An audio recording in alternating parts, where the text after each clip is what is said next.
Écoutez, je vais peut-être répéter pour ceux qui ont pu me suivre tout à l'heure. Monsieur le sous-préfet, messieurs les sénateurs, je suis très ravie de vous réunir tous les deux. Je vous prie d'excuser Bruno Belin qui s'est absenté puisqu'il y a une autre manifestation sur Mont-sur-Gaine. Monsieur le président de la communauté de communes, cher Joël, mes chers collègues conseillers départementaux, chers collègues vice-présidents de la communauté de communes et collègues maires, chers amis, habitants, messieurs les représentants de la police, mesdames et messieurs. Je prie d'excuser Bruno Lefebvre qui aussi s'est excusé mais est représenté par son adjoint monsieur Guy Piat. Christian Moreau, maire de Saint-Jean-de-Sauve, Pascal Moreau, vice-présidente au département, Alain Pichon également, et Lydie Noireau. Alors je vais refaire un petit peu l'histoire de notre centre-bourg. Donc c'était la première tranche. Cette opération de centre-bourg date depuis 2016. Ça a été assez long. Du fait qu'il y avait beaucoup de travaux. Avant d'arriver à la surface, il y avait le sous-sol à traiter. Donc nous avions des soucis au niveau des canalisations, des eaux pluviales. Donc effectivement, ça demandait du temps. Alors on s'est déjà excusé, mais je m'excuse encore à nouveau. C'est vrai que ça faisait des travaux et des complications, surtout pour la circulation et pour les commerces. Ça a été des moments très pénibles pour eux, puisqu'il y a eu une baisse d'activité, j'en conviens, mais pour aujourd'hui, un meilleur, on va dire, au niveau accès. Donc je l'ai souligné tout à l'heure au sous-préfet, la difficulté que nous rencontrons au niveau des Trois-Moutiers. Nous sommes traversés par la 347 et par deux départementales, hein, et la complication, c'est les poids lourds et qui ne respectent pas du tout le code de la route.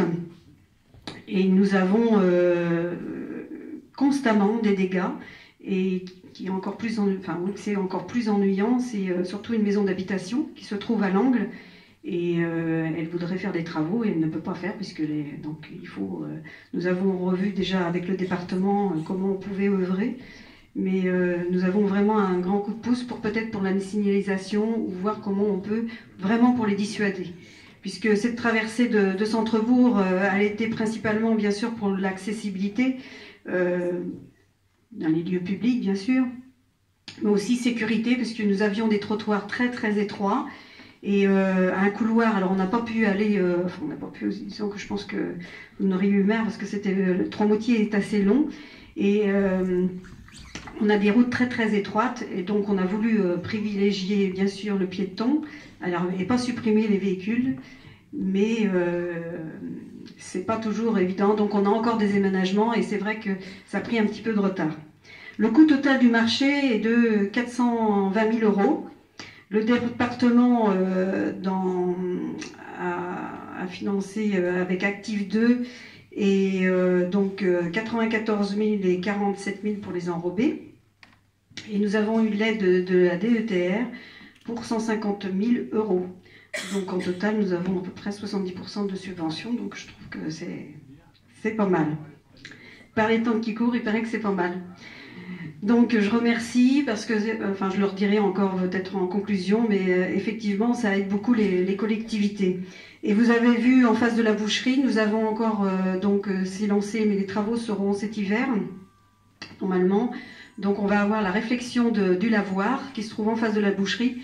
Et là nous aurons une aide aussi du département et de la SOREGI. Donc ça c'est pour la première tranche, et la deuxième tranche, route de Thouars, que nous allons enchaîner, également pour la sécurité et la réglementation bien sûr, et surtout plus la sécurité et l'accessibilité, mais c'est surtout la sécurité. Les trottoirs sont vraiment de mauvais état. Et puis après vous avez la 347 qui sera l'année 2019-2020. La route que vous avez longée tout à l'heure, et aussi la traversée de Vaux. Donc je remercie bien sûr l'AT86, les entreprises BPS, TTPL, RBTP et SVJ Paysage.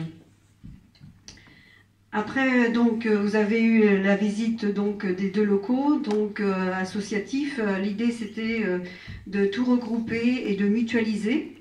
Et les associations étaient regroupées dans une ancienne gendarmerie, où les bâtiments sont très beaux, on va dire, sont beaux, ils sont de 1900, mais sauf qu'ils sont bien usagés, bien vétustes, et surtout pas autorisés à ce que les publics puissent accéder en toute sécurité, et c'était plus possible. Donc nous avions, du fait que nous avons tout regroupé le complexe scolaire sur la gauche, l'école des garçons qui se trouvait ici était libre. Donc l'idée c'était de faire deux salles.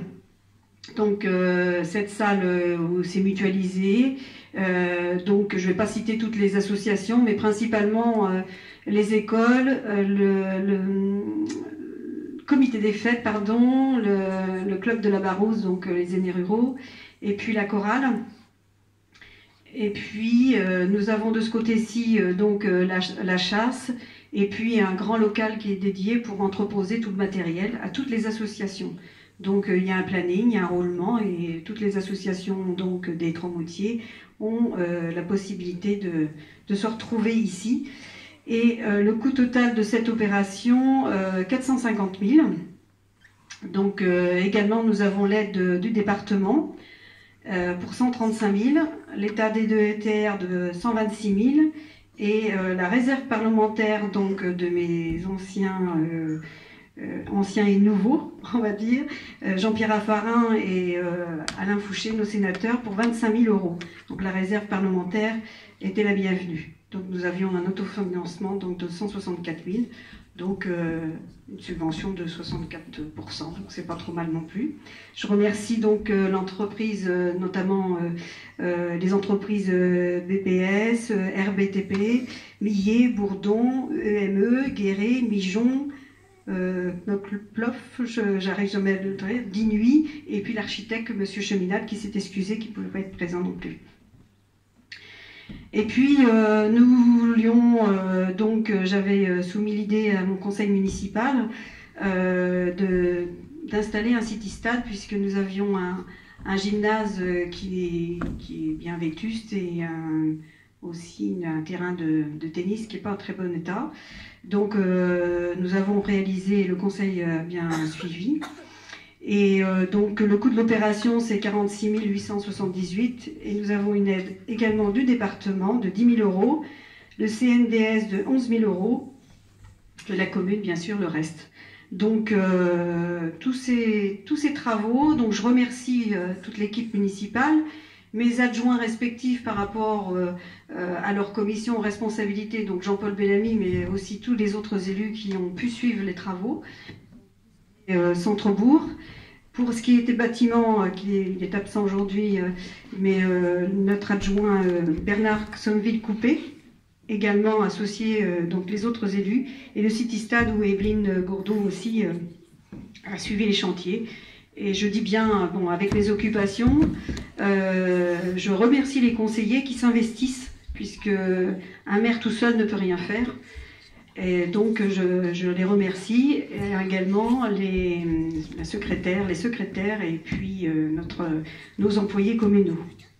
Alors tous ces travaux, ben, écoutez, nous sommes une commune qui investit quand même à peu près 1 million d'euros de travaux, d'investissement. Ça fait générer de l'économie locale ou pas locale, mais en tous les cas le plus souvent locale. Et puis, nous serons une commune plus accueillante et je pense que les gens qui s'installent trouvent qu'il fait bon vivre au Tromoutier. Donc, je tiens encore à remercier à toutes les instances qui nous ont soutenus financièrement et humainement. Merci. J'espère que je n'ai pas été trop longue. Merci à vous.